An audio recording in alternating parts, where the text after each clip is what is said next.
लक्ष्य भेद आज है 13 फरवरी 2021 और 13 फरवरी 2021 से संबंधित करंट अफेयर्स के जितने भी महत्वपूर्ण प्रश्न बन सकते हैं हम इस वीडियो में डिस्कस करेंगे और प्रश्नों से संबंधित महत्वपूर्ण तथ्य विद मैप आपको दिखाया जाएगा। अभी तक आपने इस चैनल को लाइक और सब्सक्राइब नहीं किया तो लाइक और सब्सक्राइब कर दें। चलिए देखते हैं। प्रश्न देखने से पूर्व हम कल का अभ्यास प्रश्न देख लेते हैं। हमने कल अभ्यास प्रश्न के तौर पर पूछा था, हाल ही में आई जानकारी के अनुसार भारतीय थल सेना में कितने प्रतिशत महिला कार्यरत हैं। तो अभी एक राज्यसभा में लिखित जवाब में तीनों सशस्त्र सेनाओं में कार्यरत पुरुषों एवं महिलाओं की संख्या के बारे में जानकारी दी गई। इसके अनुसार 0.56% महिलाएं भारतीय थल सेना में कार्यरत हैं।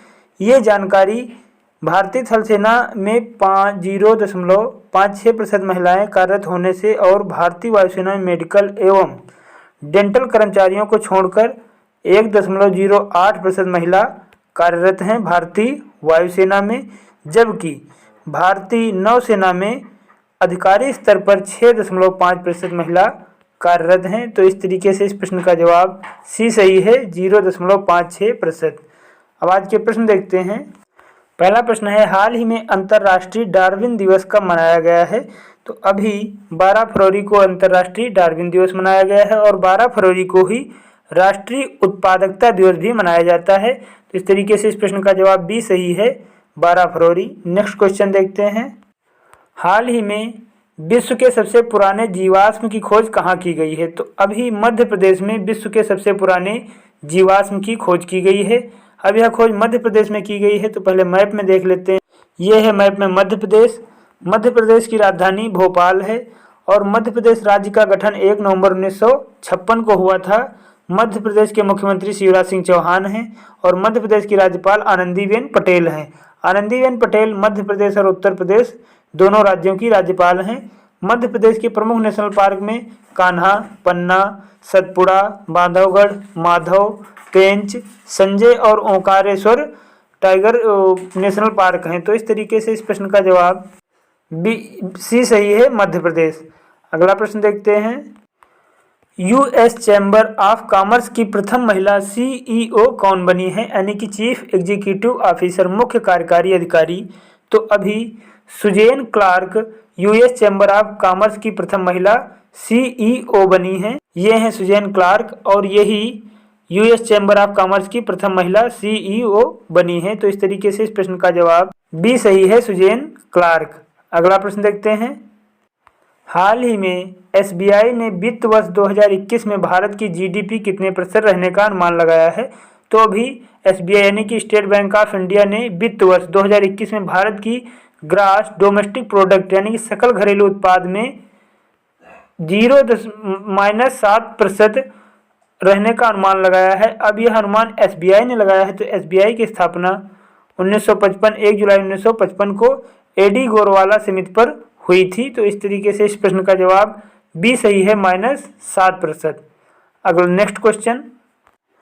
हाल ही में भारत के किस राज्य की विधानसभा में राज्यपाल ने अपने औपचारिक अभिभाषण से पहले संविधान की प्रस्तावना एवं मूल कर्तव्य को पढ़ा है। तो अभी राजस्थान के राज्यपाल श्री कलराज मिश्र ने अपने विधानसभा में राज्यपाल ने अपने औपचारिक अभिभाषण से पहले संविधान की प्रस्तावना एवं मूल कर्तव्य को पढ़ा है। अब ये राजस्थान के हैं तो पहले मैप में देख लेते हैं। ये है मैप में राजस्थान। राजस्थान की राजधानी जयपुर है और राजस्थान राज्य का गठन 1 नवंबर 1956 को हुआ था। राजस्थान के मुख्यमंत्री अशोक गहलोत हैं। राजस्थान के राज्यपाल कलराज मिश्र हैं और यहाँ के प्रमुख राष्ट्रीय उद्यान में रणथंभौर, केवलादेव, सरिस्का, दर्राह, मुकुंदरा हिल्स राष्ट्रीय उद्यान और मरुभूमि राष्ट्रीय उद्यान राजस्थान में ही हैं। यहाँ के प्रमुख वन्यजीव अभ्यारण्य में सीता माता वन्यजीव अभ्यारण्य, माउंट आबू वन्यजीव अभ्यारण्य राजस्थान में ही है। तो इस तरीके से इस प्रश्न का जवाब राजस्थान के राज्यपाल श्री कलराज मिश्र ने पहली बार 15वीं राजस्थान विधानसभा के 6ठे सत्र में औपचारिक अभिभाषण से पहले संविधान की प्रस्तावना एवं मूल कर्तव्य को पढ़ा। देश के इतिहास में पहली बार है कि किसी विधानसभा में राज्यपाल ने सदन में संविधान की प्रस्तावना एवं मूल कर्तव्य को पढ़ा है। तो इस तरीके से इस प्रश्न का जवाब सी सही है, राजस्थान। प्रसिद्ध पुस्तक लेजेंड ऑफ सुहेल देव के लेखक हैं। तो प्रसिद्ध पुस्तक लेजेंड ऑफ सुहेल देव, इसके लेखक हैं अमीश त्रिपाठी। ये है पुस्तक लेजेंड ऑफ सुहेल देव। इस पुस्तक में, यह इनकी प्रसिद्ध पुस्तक है, यह प्रसिद्ध एक पुस्तक है। इस पुस्तक में महाराजा सुहेल देव द्वारा महमूद गजनबी की तुर्की सेना को परास्त करने का उल्लेख है। इसको अमीश त्रिपाठी ने लिखा है। ये हैं अमीश त्रिपाठी और इन्होंने भी इस बुक को लिखा है। तो इस तरीके से इस प्रश्न का जवाब सी सही है, अमीश त्रिपाठी। अगला प्रश्न देखते हैं। कोलकाता में INCA इंटरनेशनल कांग्रेस का कौन सा अधिवेशन किया जा रहा है? तो अभी कोलकाता में INCA यानी इंटरनेशनल कांग्रेस का 40वां अधिवेशन किया जा रहा है। तो इस प्रश्न का जवाब बी सही है, 40वां। नेक्स्ट क्वेश्चन देखते हैं।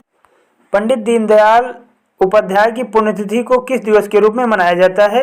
तो पंडित दीनदयाल उपाध्याय की पुण्यतिथि को समर्पण दिवस के रूप में मनाया जाता है। इस प्रश्न का जवाब सी सही है। अब ये पंडित दीनदयाल की उपाध्याय जी की पुण्यतिथि के रूप में मनाया जाता है। तो पहले इमेज में देख लेते हैं। यह है पंडित दीनदयाल और इनकी पुण्यतिथि को समर्पण दिवस के रूप में मनाया जाता है। पंडित दीनदयाल उपाध्याय की पुण्यतिथि को समर्पण दिवस के रूप में मनाया जाता है।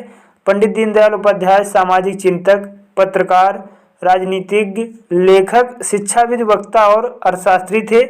वे 1951 से 1967 तक भारतीय जनसंघ के जनरल सेक्रेटरी रहे, अध्यक्ष रहे। उनका जन्म 25 सितंबर 1916 को नगला, चंद्रभान, मथुरा, उत्तर प्रदेश में हुआ था। उनका निधन 11 फरवरी 1968 को हुआ था और 11 फरवरी 1968 को उनका जन्म हुआ था, इसीलिए 11 फरवरी को समर्पण दिवस के रूप में इनकी पुण्यतिथि होती है। 11 फरवरी को उसी दिवस को समर्पण दिवस के रूप में मनाया जाता है। तो इस तरीके से इस प्रश्न का जवाब सी सही है, समर्पण दिवस। Next question. हाल ही में किस भारतीय को United states national academy of engineering में अंतर्राष्ट्रीय सदस्य चुना गया है? तो अभी प्रोफेसर सुधीर जैन को ये एक भारतीय हैं और इनको United states national academy of engineering में अंतर्राष्ट्रीय सदस्य चुना गया है। अब प्रोफेसर सुधीर जैन को चुना गया है। तो पहले इमेज में देख लेते हैं। ये है सुधीर जैन और इन्हीं को भी United states national academy of engineering में अंतर्राष्ट्रीय सदस्य चुना गया है। अब ये सदस्य चुने गए हैं, इसके बारे में कुछ महत्वपूर्ण तथ्य देख लेते हैं। हाल ही में प्रोफेसर सुधीर के जैन को United states national academy of engineering में अंतर्राष्ट्रीय सदस्य चुना गया है। Professor Jain Indian institute technology Gandhinagar यानी कि IITG के डायरेक्टर हैं। United states national academy of engineering उत्कृष्ट इंजीनियरों, उद्योगपतियों, शिक्षाविदों की एक स्वतंत्र संस्था है। तो इस तरीके से इस प्रश्न का जवाब सी सही है, प्रोफेसर सुधीर के जैन। अगला प्रश्न देखते हैं। हाल ही में प्राप्त जानकारी के अनुसार देश में कितने प्रतिशत महिलाएं रिसर्च डेवलपमेंट के काम से जुड़ी हुई हैं? तो अभी एक जानकारी प्राप्त हुई, उसके अनुसार 16.6% महिलाएं रिसर्च डेवलपमेंट के काम से जुड़ी हुई हैं। अभी 11 फरवरी को विज्ञान में महिलाओं एवं लड़कियों का अंतर्राष्ट्रीय दिवस मनाया गया है, यानी कि अंग्रेजी में कहें तो international day of women and girls in science. ये दिवस मनाया गया है। इसी दिवस के अवसर पर महिलाओं को रिसर्च डेवलपमेंट के बारे में जानकारी प्राप्त की गई है। इसके अनुसार 16.6% महिलाएं रिसर्च और डेवलपमेंट के काम से जुड़ी हुई हैं। अब ये रिसर्च एंड डेवलपमेंट के काम से जुड़ी हुई हैं, इसके बारे में कुछ मुख्य तथ्य देख लेते हैं।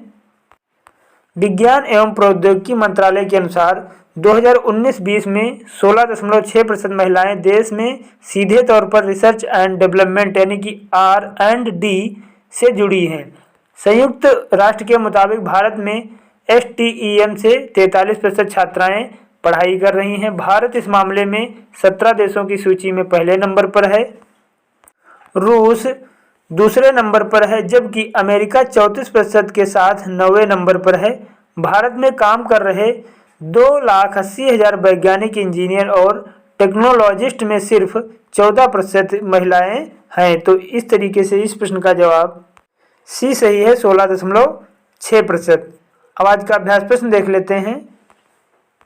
हमारा आज का अभ्यास प्रश्न है, फाइनेंशियल टाइम्स की वैश्विक MBA सूचकांक 2021 में टॉप 100 में भारत के कितने कॉलेज शामिल हैं? ऑप्शन दिए हुए हैं 4, 8, 5 या फिर 10। तो इस प्रश्न का जवाब आप कमेंट बॉक्स में लिखना ना भूलें।